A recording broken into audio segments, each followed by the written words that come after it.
Assalamualaikum warahmatullahi wabarakatuh. Kami mahasiswa dari Universitas Bengkulu. Video ini dibuat untuk menyelesaikan tugas kelompok mata kuliah Komunikasi Organisasi dengan dosen pengampu Bapak Jatmiko Yogo Priyatno, SIP MSI. Sebelum lebih lanjut, izinkan kami memperkenalkan diri terlebih dahulu. Yang pertama ada Nova Polanda, yang selanjutnya ada Iqbal Nopal Zuhriansyah, selanjutnya ada Anissa, selanjutnya ada Nurul Hidayat, kemudian ada Dede Apriliani, selanjutnya ada Yolanda Anggraini, dan terakhir ada Cahyati.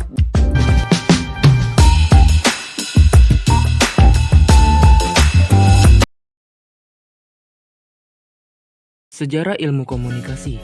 Berdasarkan latar belakang sejarah, ilmu komunikasi telah mengalami perkembangan yang memerlukan waktu cukup panjang, bermula dari suatu keterampilan tentang persurat kabaran yang berlangsung di Eropa dan Amerika. Kemudian berkembang dan berubah menjadi suatu yang disiplin, menjadi ilmu yang bernama ilmu komunikasi. Perkembangan ilmu komunikasi di Indonesia dimulai dengan nama publistik, dengan dibukanya jurusan publistik di Fakultas Sosial dan Politik di Universitas Gadjah Mada pada tahun 1950 dan di Fakultas Hukum Ilmu Pengetahuan Masyarakat di Universitas Indonesia pada tahun 1959. Demikian juga pada tahun 1960 di Universitas Pajajaran.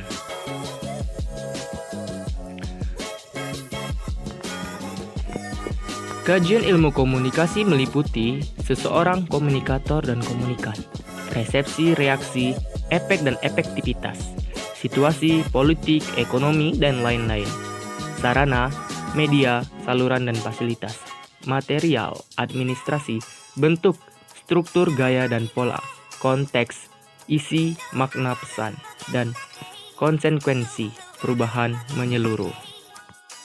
Komunikasi sudah memiliki syarat-syarat sebagai ilmu pengetahuan. Hal itu dapat dibuktikan dengan syarat yang pertama, yaitu sebagai ilmu pengetahuan. Ilmu pengetahuan harus memiliki objek kajian. Ilmu komunikasi telah memiliki objek material, yaitu tindakan manusia dalam konteks sosial, sedangkan objek formanya adalah komunikasi itu sendiri.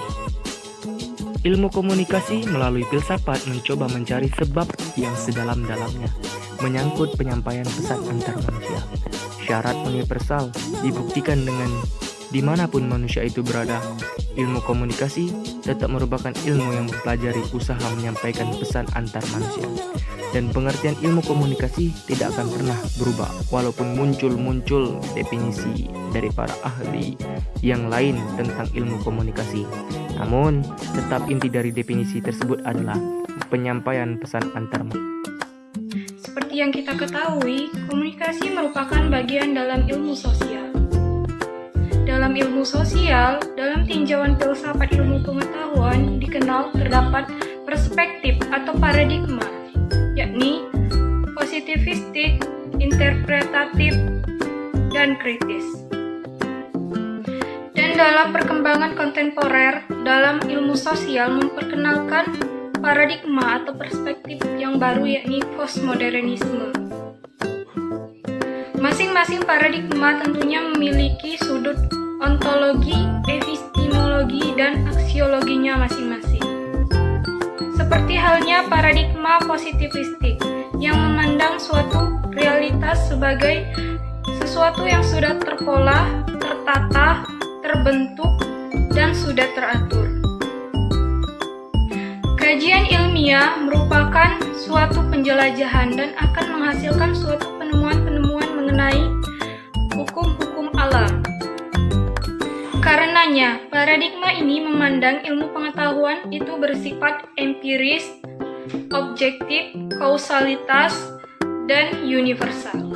Selanjutnya, ada paradigma interpretatif, yang berarti memandang suatu realitas sebagai suatu bentukan dari interaksi antar manusia yang penuh makna.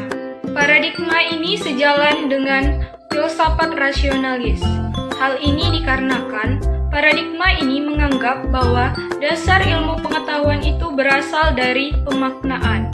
Maka dari itu, paradigma ini memandang ilmu pengetahuan itu tidak bersifat universal dan objektif. Kemudian ada paradigma kritis. Paradigma ini berada di antara paradigma yang sudah saya jelaskan sebelumnya, yaitu paradigma interpretatif dan paradigma positivistik. Kenapa demikian? Hal ini dikarenakan paradigma ini mengakui akan realitas empiris yang sudah tertata, teratur, namun paradigma ini sudah sejak awal mengakui keberpihakannya kepada struktur yang lemah. Dan yang terakhir adalah paradigma postmodernisme.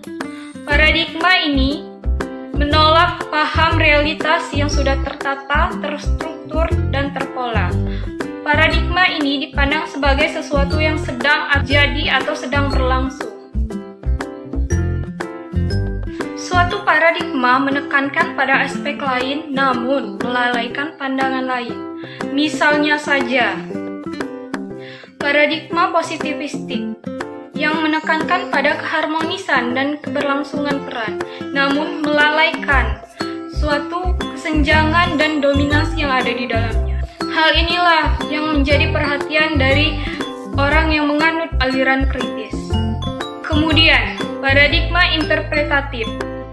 Paradigma ini menekankan pada kekhasan pada suatu masyarakat dan mampu memasukkannya ke dalam tabel.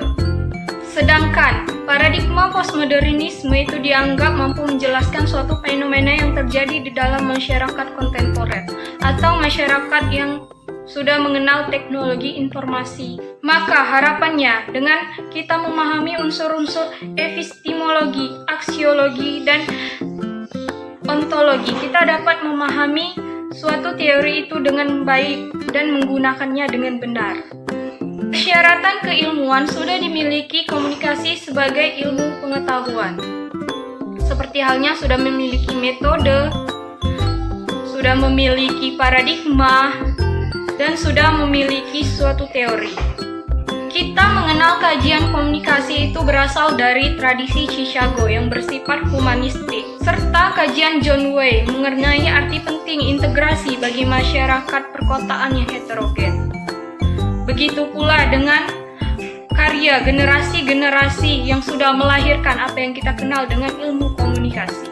Saat ini, penelitian mengenai komunikasi sudah gencar dilakukan, dan karya-karya ilmiah di dalam bidang komunikasi itu sudah banyak diterbitkan, seperti halnya The People Choice dan Understanding Media. Begitu pula figur-figur di dalamnya seperti Walter Lippmann, Shannon, dan MC Carr. Kata atau istilah komunikasi ini berasal dari bahasa Inggris, yaitu communication, yang berarti berbagi atau memilih bersama. Dengan demikian, komunikasi menurut Kamus Bahasa mengacu pada upaya yang bertujuan mencapai kebersamaan.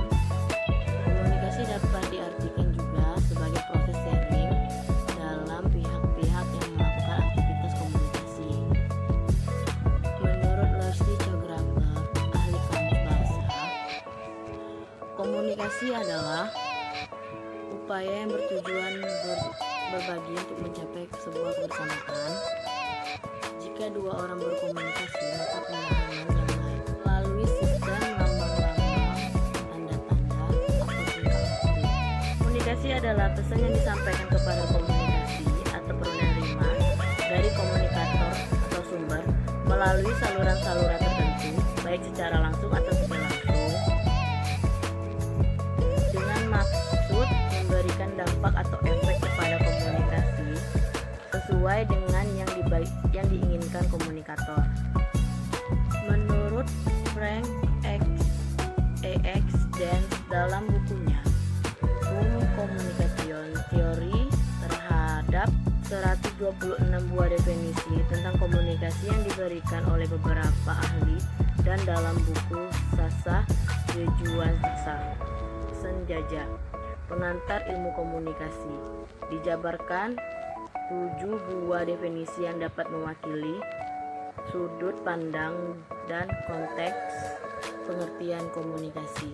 Definisi-definisi tersebut adalah sebagai berikut. 1. Komunikasi adalah suatu proses melalui seorang komunikator menyampaikan stimulus, biasanya dalam bentuk kata-kata, dengan tujuan mengubah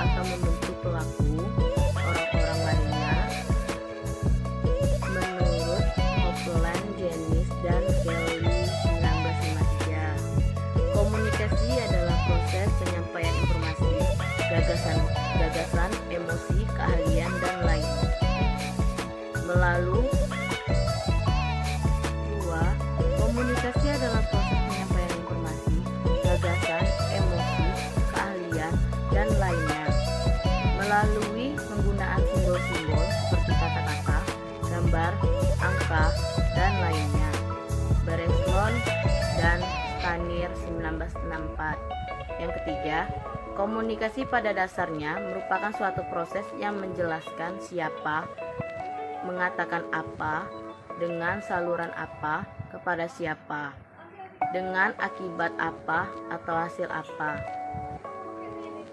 Loswell 1960.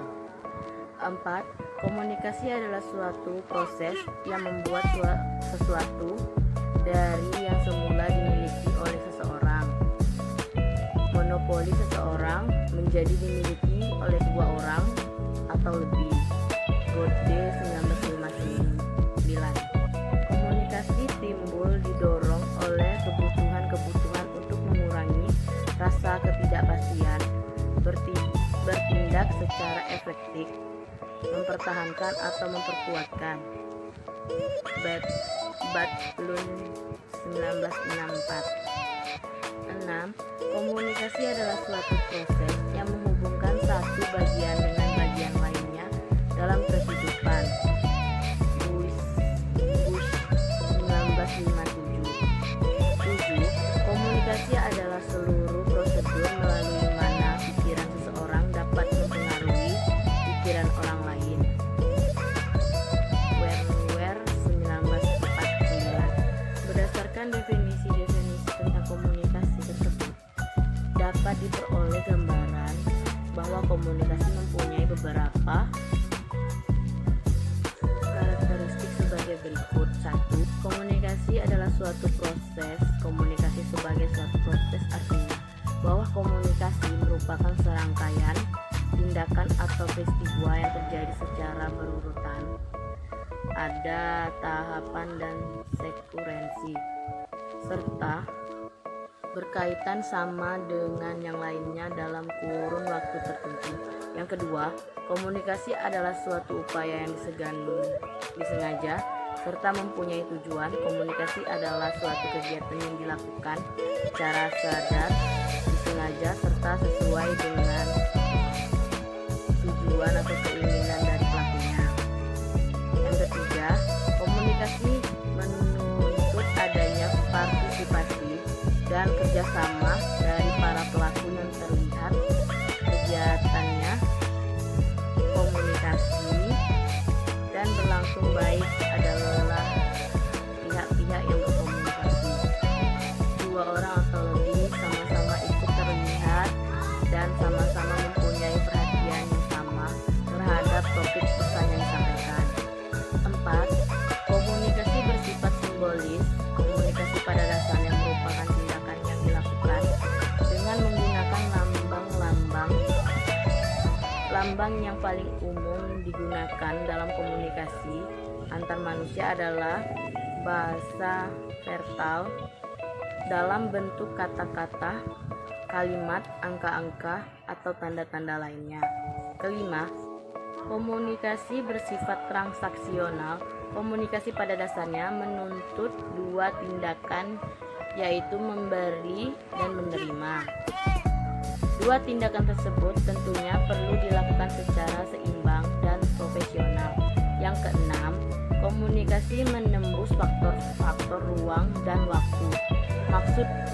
Maksud adalah bahwa para peserta atau pelaku yang terlihat dalam komunikasi tidak harus hadir pada waktu serta tempat yang sama. Definisi komunikasi secara umum adalah suatu proses pembentukan, penyampaian, penerimaan, dan pengelolaan pesan yang terjadi di dalam seseorang dan atau di antara 2 orang atau lebih dengan tujuan tertentu. Definisi tersebut memberikan beberapa pengertian pokok, yaitu komunikasi adalah suatu proses mengenai pembentukan, penyampaian, penerimaan, dan pengelolaan pesan. Menurut M.C. Quayle, secara umum terdapat 6 tingkatan proses komunikasi yang terjadi dalam masyarakat, yaitu 1.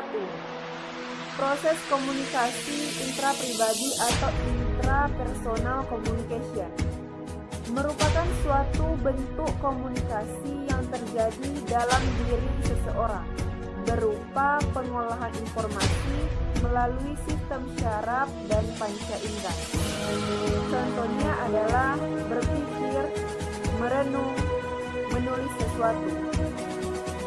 Yang kedua yaitu komunikasi antar pribadi, yaitu suatu bentuk komunikasi yang terjadi secara langsung antara satu orang dengan orang lain. Contohnya yaitu korespondensi, percakapan tatap muka, percakapan melalui telepon. Yang ketiga, komunikasi dalam kelompok, yaitu suatu bentuk komunikasi yang terjadi dalam kelompok.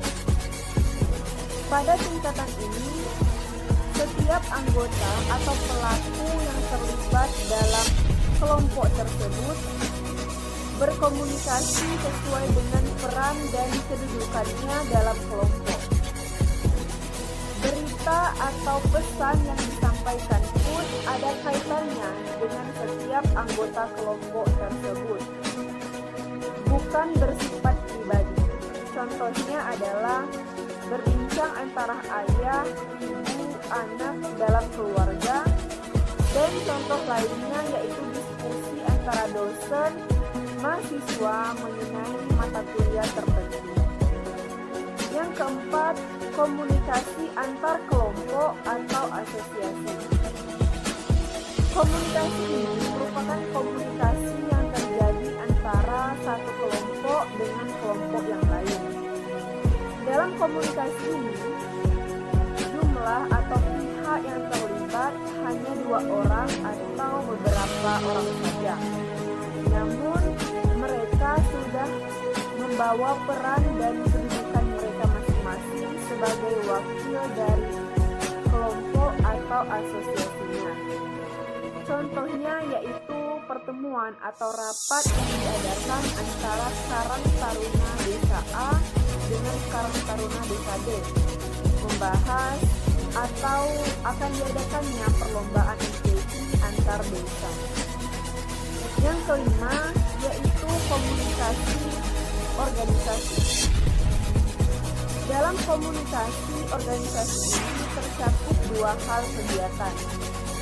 Yang pertama, komunikasi yang terjadi dalam suatu organisasi dan komunikasi yang terjadi antar organisasi.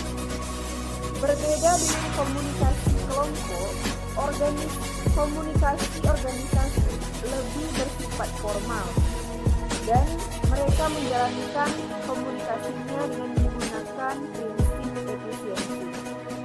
Contohnya adalah pertemuan antara direksi perusahaan dengan bawahannya. Dan tingkat proses komunikasi yang terakhir yaitu komunikasi dengan masyarakat luas. Ada 2 cara di dalam komunikasi ini. Cara pertama yaitu menggunakan perantara atau media massa, seperti menggunakan televisi, radio, surat kabar, dan lain sebagainya. Dan cara yang kedua yaitu menggunakan perantara yaitu tanpa menggunakan media massa. Contohnya adalah berpidato, ceramah di depan lapangan terbit. Prinsip-prinsip komunikasi. Istilah prinsip-prinsip komunikasi dikemukakan oleh Deddy Mulyana dan berbagai pendapat dari para pakar lainnya seperti William B. Gadikan yang menyebutnya asumsi-asumsi komunikasi serta Leni Zamover dan Richard E. Partner yang menyebutnya karakteristik komunikasi. Terdapat 12 prinsip-prinsip komunikasi. Prinsip komunikasi yang pertama yaitu komunikasi adalah suatu proses simbolik, di mana komunikasi merupakan sesuatu yang bersifat dinamis, sirkular, tidak berhenti pada suatu titik, tetapi terus berkelanjutan.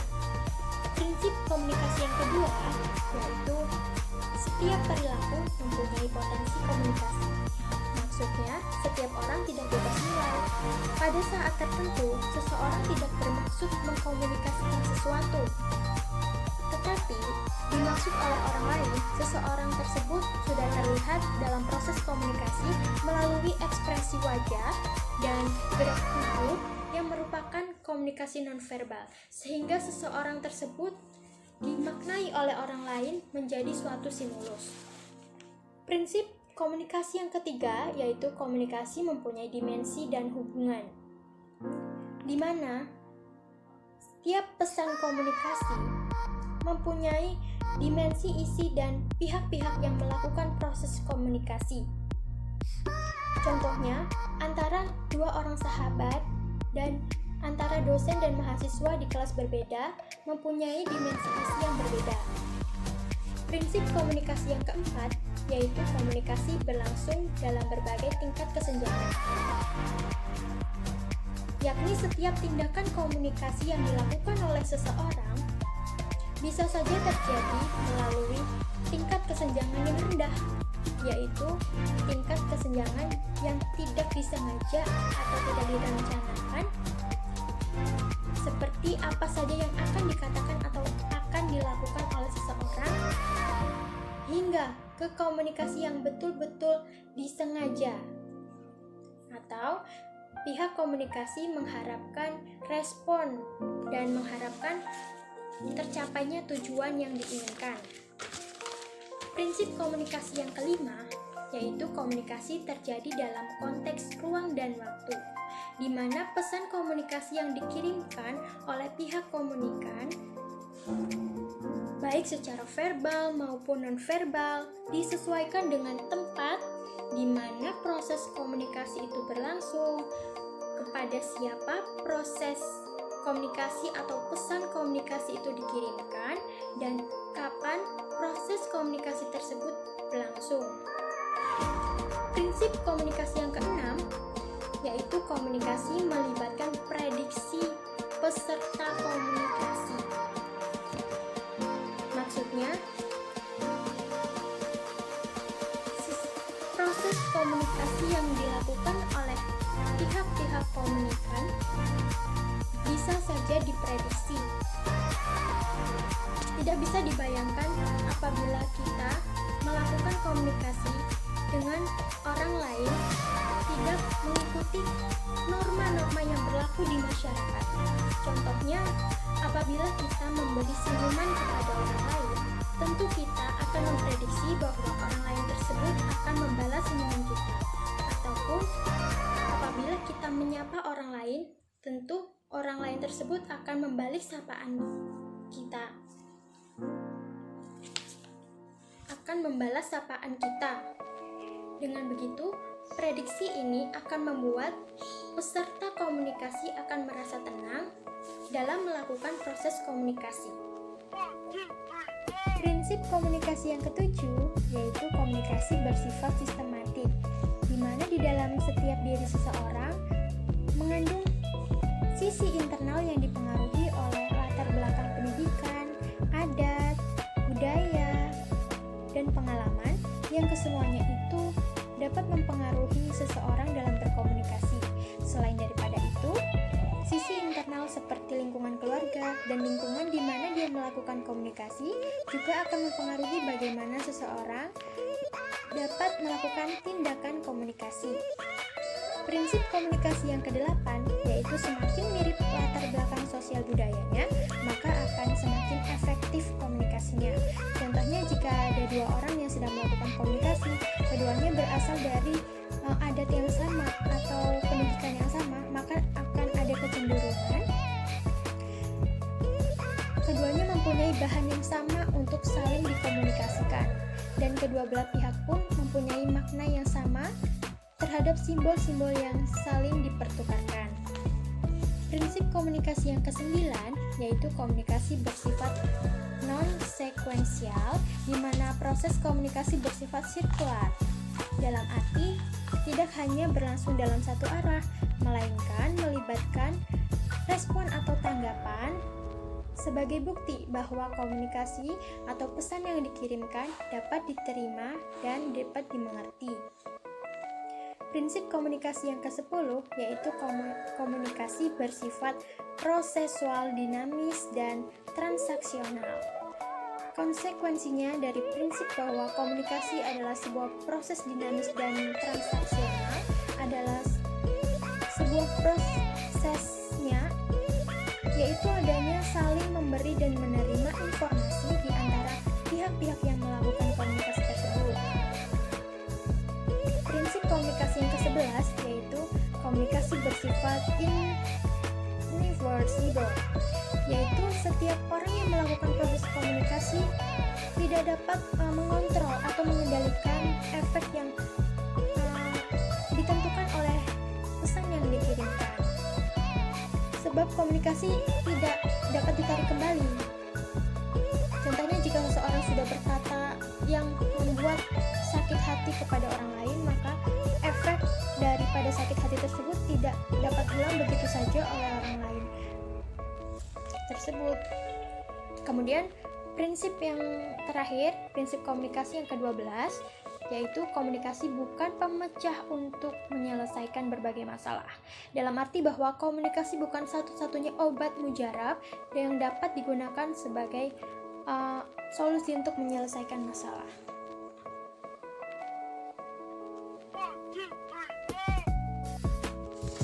Bab 3. Perspektif dalam ilmu komunikasi. A. Perspektif ilmu komunikasi. Secara umum, sejumlah teori komunikasi menggunakan metode dan logika penjelasan yang terdiri dari 4 perspektif yang mendasari pengembangan teori dalam ilmu komunikasi. Keempat perspektif itu adalah yang pertama, covering law theories. Perspektif ini berangkat dari prinsip sebab akibat atau hubungan kausal. Rumusan umum dari prinsip ini terdiri dari dalam pernyataan hipotesis. Yang pertama, teori berisikan penjelasan yang berdasarkan kepada keberlakuan umum atau hukum umum. Yang kedua, penjelasan teori berdasarkan analisis keberaturan. Dalam CL terdapat 3 macam penjelasan. Yang pertama yaitu deduktif nomologikal atau DN. Penjelasan terbagi atas 2 bagian yaitu objek penjelasan atau apa yang dijelaskan dan subjek penjelasan atau apa yang menjelaskan. Yang kedua yaitu deduktif statistikal atau DS. Berdasarkan prinsip probabilistik dalam statistik, formulanya dapat dirumuskan sebagai berikut. P dalam kurung XY sama dengan R. Pernyataan R menunjukkan bahwa proporsi X dan Y bisa sama dengan R. Yang ketiga, induktif statistikal I atau IS, yaitu prinsipnya sama dengan DS. Bedanya subjek penjelasan dijadikan pendukung induktif untuk menerangkan objek penjelasan. Prinsip covering laws ini pada dasarnya memiliki keterbatasan. Yang pertama, keberlakuan prinsip universalitas bersifat relatif. Yang kedua, formula statistik CL sulit diterapkan dalam mengamati tingkah laku manusia. Yang ketiga, manusia dalam kehidupannya juga terikat pada ikatan budaya tertentu. Yang keempat, kehidupan manusia penuh dengan keberagaman dan kompleks. Yang kelima, terlalu berdasar pada hitungan statistik yang belum tentu sesuai dengan realitas. Yang kedua yaitu rule theories. Pemikiran perspektif ini berdasarkan pada prinsip praktis bahwa manusia aktif memilih dan mengubah aturan-aturan yang menyangkut kehidupannya. Agar komunikasi dapat berlangsung dengan baik, individu yang berinteraksi harus menggunakan aturan-aturan dalam menggunakan lambang-lambang. Bukan hanya aturan mengenai lambang itu sendiri, tapi juga harus ada aturan atau kesepakatan dalam hal giliran berbicara. Bagaimana bersikap sopan santun atau sebaliknya, atau bagaimana harus menyapa dan sebagainya agar tidak terjadi konflik atau kekacauan. Perspektif ini memiliki 2 ciri utama. Yang pertama, aturan pada dasarnya merefleksikan fungsi-fungsi perilaku dan kognitif yang kompleks dari kehidupan manusia. Yang kedua, aturan menunjukkan sifat-sifat keberaturan yang berada dari kebenaran sebab akibat. Para ahli penganut aliran evolusi mengemukakan bahwa dalam mengamati tingkah laku manusia, perspektif ini menunjukkan 7 kelompok di mana masing-masing mempunyai penekanan yang berbeda. dalam pengamatannya. Yang pertama, memfokuskan perhatiannya pada pengamatan tingkah laku sebagai aturan. Yang kedua, mengamati tingkah laku yang menjadi kebiasaan. Nomor 3, menitik beratkan perhatiannya pada aturan-aturan yang menentukan tingkah laku. Yang keempat, mengamati aturan-aturan yang menyesuaikan diri dengan tingkah laku.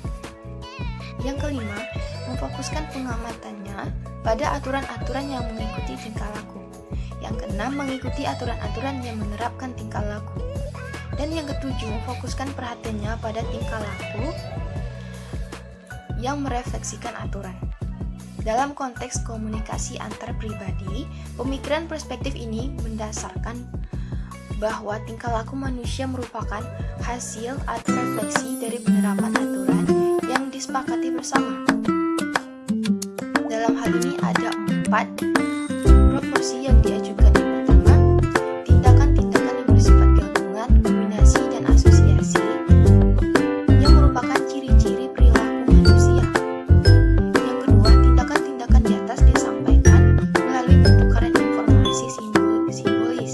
Yang ketiga, penyampaian informasi simbolis menuntut adanya interaksi atau antar sumber pesan dan penerima yang sesuai dengan aturan komunikasi yang disepakati. Yang keempat, aturan-aturan komunikasi yang mencakup pola-pola umum dan khusus. Yang ketiga yaitu sistem teoris. Secara umum, sistem mempunyai 4 ciri, yaitu pertama, sistem adalah suatu keseluruhan yang terdiri dari elemen-elemen yang masing-masing mempunyai karakteristik sendiri. Yang kedua, sistem berada secara tetap dalam lingkungan yang berubah. Yang ketiga, sistem sebagai reaksi atas lingkungan sistem. Dan yang keempat, sistem merupakan koordinasi dari hierarki. Ada banyak jenis sistem, tetapi sering terkait dengan teori komunikasi adalah sistem terbuka dan struktural fungsional. Sistem terbuka atau open system ditandai dengan yang pertama, unsur-unsur yang ada dalam sistem. Yang kedua, fungsi dari masing-masing sistem. Yang ketiga, hubungan antara unsur dalam sistem. Dan yang keempat, lingkungan sosial budaya di mana sistem berada. Komunikasi organisasi banyak dipengaruhi oleh logika berpikir sistem, di mana komunikasi organisasi berhubungan dengan komunikasi interpersonal dalam organisasi yang di dalamnya terdapat hierarki. Yang keempat yaitu simbolik interaktivisme. Perspektif ini berkembang dari sosiologi. Menurut Jack Humanis atau Bernard Belitzer, terdapat 7 proporsi umum yang mendasarinya. Pertama, tingkah laku manusia dan interaksi antar manusia dilakukan melalui perantara lambang-lambang yang mengandung arti. Yang kedua, orang menjadi manusiawi setelah berinteraksi dengan orang-orang lain. Yang ketiga, masyarakat merupakan himpunan dari orang-orang yang berinteraksi. Yang keempat, manusia secara sukarela aktif membentuk tingkah lakunya sendiri. Yang kelima, kesadaran dan proses berpikir seorang melibatkan proses interaksi dalam dirinya. Yang keenam, bahwa manusia membangun tingkah lakunya dalam melakukan tindakan-tindakannya. Dan yang ketujuh, untuk memahami tingkah laku manusia, diperlukan penelaahan tentang tingkah laku perbuatan tersembunyi. Tokoh yang paling dikenal dalam aliran ini adalah Herbert Mead dengan bukunya Mind, Self and Society. Diikuti kemudian oleh Manfred Kahn, Lois Cole, dan Herbert Blumer, yaitu The Chicago School.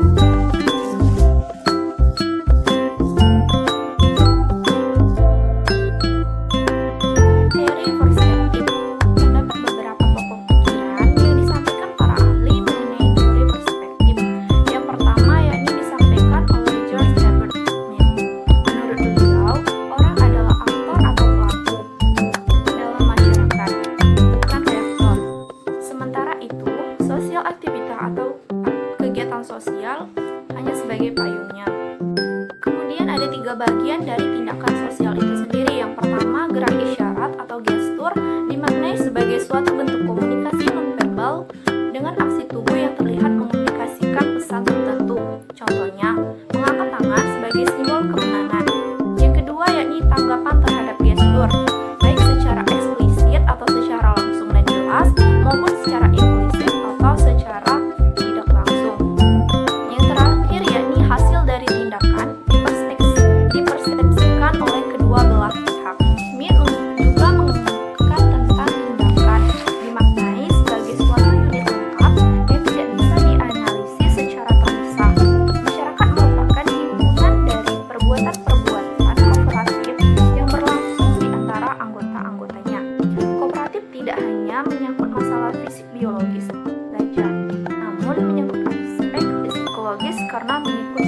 melakukan proses berpikir.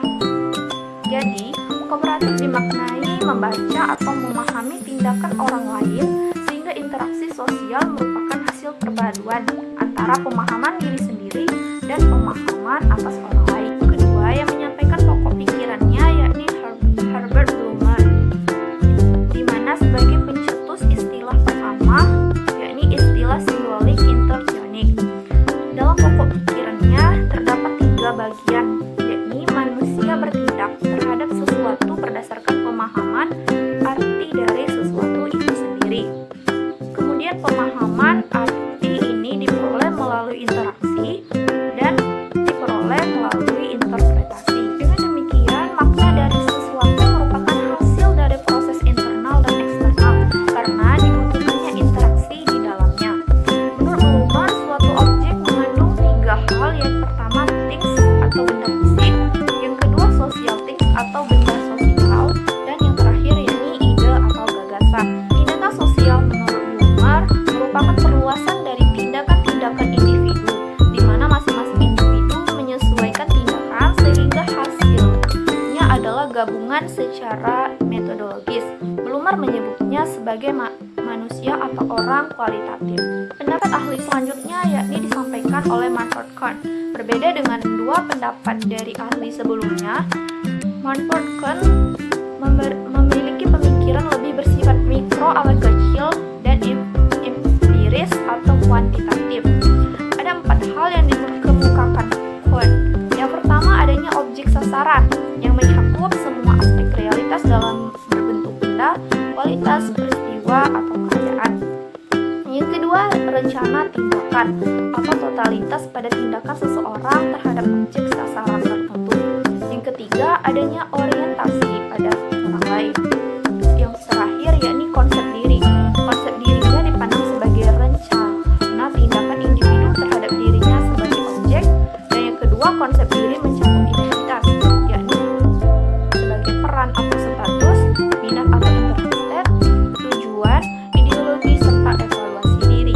Konsep diri ini digolongkan dalam 2 variabel. Yang pertama, ordering variable yang diukur yakni hal yang menonjol dalam individu, misalnya keagamaan, politik, ekonomi, dan sebagainya. Yang kedua, the locus variable dimaknai sebagai pengelompokan pada peran seperti mahasiswa, dosen, suami, istri, ataupun anak. Pendapat terakhir yakni disampaikan oleh Bert Evering Goffman dari Hood Duncan tentang symbolic interactionism, ditandai dengan penggunaan metafora dramatis. Menurut beliau, kehidupan seseorang itu ibarat dalam panggung sandiwara. Dalam pembahasannya tentang komunikasi, terdapat 5 prinsip yang beliau sampaikan, yakni persuasi, identifikasi, konstitusionalitas, communication, dan retorik.